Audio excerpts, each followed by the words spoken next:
Hi there and welcome back. We're going to be talking more about attachment, digging into the adaptive attachment styles, and talking about what can disrupt attachment. So we want you to open your hearts and your minds and listen and go deeper with us.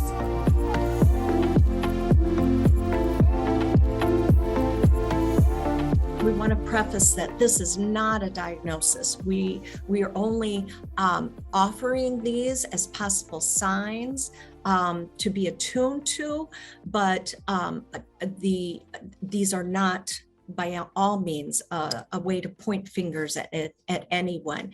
It's a way to say, if a child's seems secure and they're free to explore and go out and come back. They're looking back at their psychological home base, and they may be reaching for something that they're not supposed to have, but their caregivers then say no, right? And that child, secure enough in that relationship, goes, okay, I know you're either going to come get me away from this, or I'm going to turn away and go away from that. The resistant is, like I said before, I need you, but I don't trust you. And this is where there's a high anxiety, but there's a low avoidance. There's high anxiety because sometimes that need is met very sporadically. Sometimes my needs are met very quickly.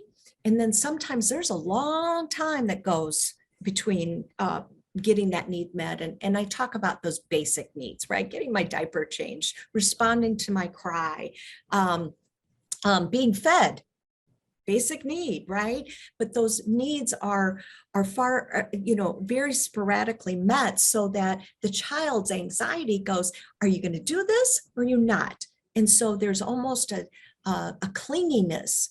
If the caregiver walks out of the room, the child might cling more because I don't know when you're going to come back. I've got you right now, but it may be a long time until you come back.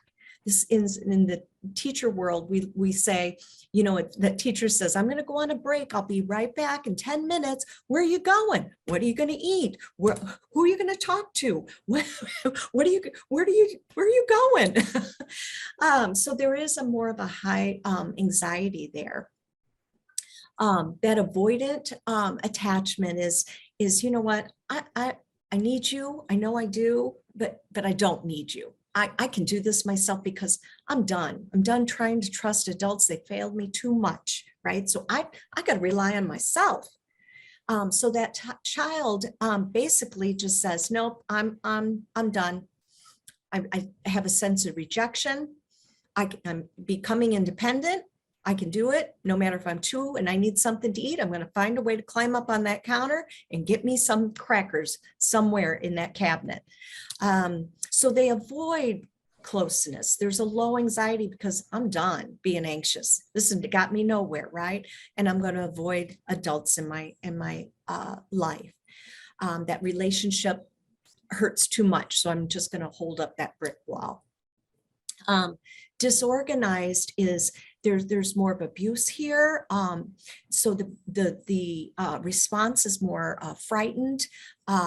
Maybe they are more jumpy. They're a little bit more, they are high anxiety, and they're high avoidance, right? Where they're, the child is maybe caught off guard and, jumps, but sometimes that love comes with pain. And so it's confusing on what that looks like. You say you love me, but then I hurt and I got hurt. You say this is for my own good, but I don't know what my own good is, right? So there's this disorganized relationship attachment that is formed in this child. So he doesn't know who to trust anymore. Anything you want to add before we move on to what might be hindering and what might cause some of these? I was just going to say, I think that the audience can really begin to hear, why we chose mountains and valleys here. When you start to really talk about adaptive attachment. But I do want to bring, as we kind of close out here around really adaptive behavior, is the chart and how the arrows are positioned. And so there are arrows that are going left to right and up and down. And so if you look in the secure area, you see that there's an arrow that points up that says low avoidance. There's an arrow that points down that says low anxiety. And so that is our hope for everyone. Child, parent, educator, parent, educator alike. That is our hope, that the relationship would have low anxiety and low avoidance. And so as you look at the avoidant, there is low anxiety, but high avoidance. As you look at disorganized, there's high avoidance and high anxiety. And so this just puts it in perspective a little bit more. As you look at resistant, you have low avoidance, but you have high anxiety. So I just wanted to point out how that chart was positioned, and that it's on purpose that those arrows are there to kind of give us a feel for where a child could be feeling emotionally in each of those patterns of attachment.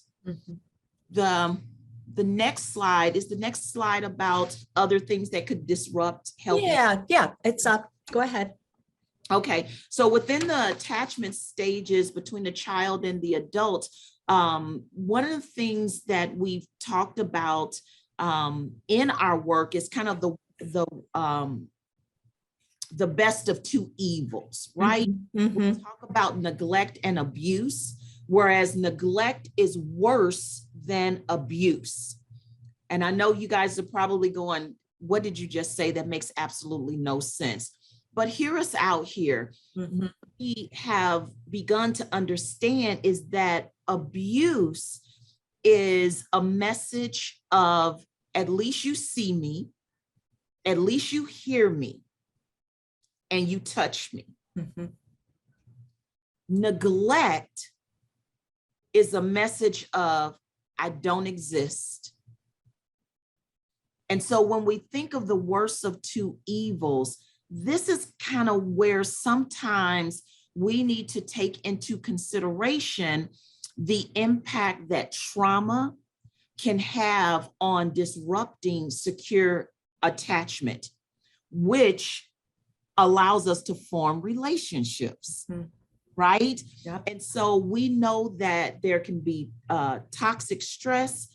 We know for some of us who are familiar with ACEs, which is adverse childhood experiences, that these kind of pieces that we have up there, abuse, neglect, and household dysfunction, and what that looked like before your 18th birthday. One of the reasons why we want to ensure that we talk just a little bit, take this second to talk about trauma, is because it can be a disruptor. Building secure attachments with parents and with children. And if we're honest, sometimes our ability to relate and be in relationships have experienced adverse childhood experiences. If we have unhealed trauma or triggers, then that could have something to do with our ability to have secure attachments with these families. So we know that the reason for sharing ACEs, and I'm reading this verbatim because I think that Roxeanna said something powerful here and I don't want to miss it. The reason for sharing ACEs with you is to help you see that we can begin reducing the source of stress. When we understand it, right? We can't eliminate it. We can't eliminate all stress. And all stress isn't bad stress. Right. We can't eliminate this toxic stress in everyone's life, but we can serve as buffers to parents and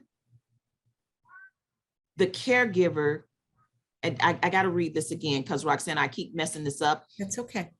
We can serve as buffers to the parents. Correct. And the caregiver can serve as a buffer to the child. So me as an educator, as a consultant, as a therapist, whatever my role is, I'm a buffer for the parent, Yeah. which then gives the parent permission and the capacity to be a buffer for the child by providing the basic needs for healthy, secure attachment as that one, I said this earlier, you're going to, Mhm. as that one trusting adult. And another thing that disrupts secure attachment is, and Roxanne, I'm going to allow you to go into this, is that I talked about my stuff, right? I need to know my trauma, my triggers, and know that if this is what's causing the disruption, if we don't know ourselves, if we're not aware of who we are, Right. this could be another disruption. Yeah, absolutely.